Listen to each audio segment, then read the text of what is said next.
My opponent's proposal fails to address the scientific and utilitarian need for some animal testing. Instead, he uses fast talking as an unfair advantage to digress onto a non-topical, jargon-filled rant about capitalism, almost completely ignoring the very focus of our debate itself. For these reasons, I propose a counterplan, where a partial ban on animal testing is enacted by the United States federal government. This partial ban would permit animal testing only for medical purposes, and forbid animal testing where unnecessary for medical progress, such as cosmetic testing. My opponent stresses the need for methodology because of its importance to education. But how can one be truly educated by an argument like his? He speaks so fast no one can understand his argument without playing it back multiple times, and YouTube subtitles are completely useless. He creates an unfair advantage for me because I spent a great deal of time trying to decipher what he was saying rather than focusing on his argument, and I have less time in comparison to respond. This harms discourse by making debate unappealingly inaccessible. By filling his argument with jargon rather than content, my opponent further debases rhetoric, turning it into a contest of who can speak the fastest and use the most complicated words. Rather than judging the debate by the so-called methodology, you should judge the debate on the logic of the policy itself. My opponent makes one glaring fallacy in his tirade against capitalism. We do not practice pure capitalism in this country. Rather, we have a mixed economy defined by EconomyWatch.com as including, quote, both capitalist and socialist economic policies, end quote. Thus, his digression on the evils of capitalism bears no weight to this argument because we do not practice a pure capitalist or market system.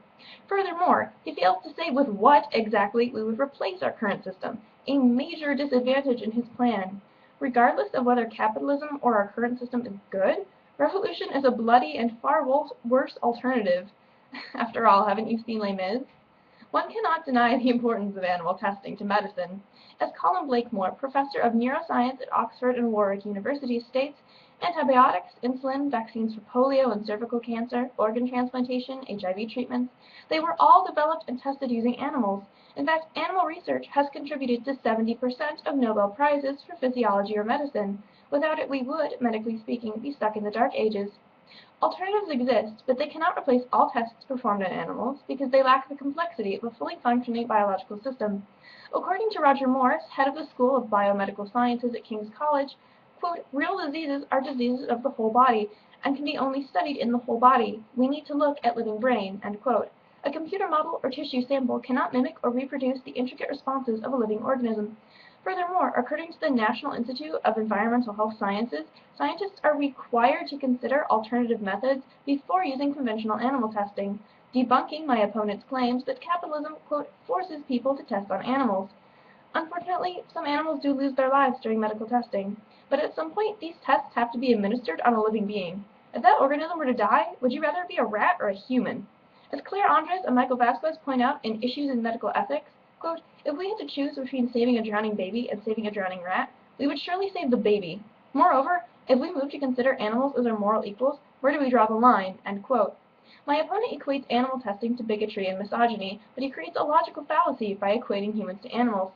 Animals are living beings, and their lives deserve value, but plants are also living beings.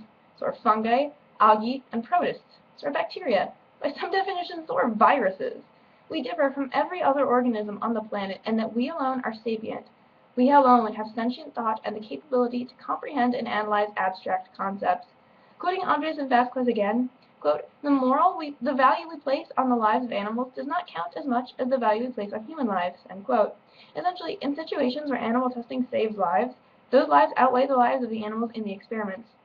Even if you believe human and animal lives are of equal value, Dr. Laura Bishop of Georgetown University's National Reference Center for Bioethics Literature notes, quote, more than 20 countries have specific legislation governing the human use of animals in biomedical research and education.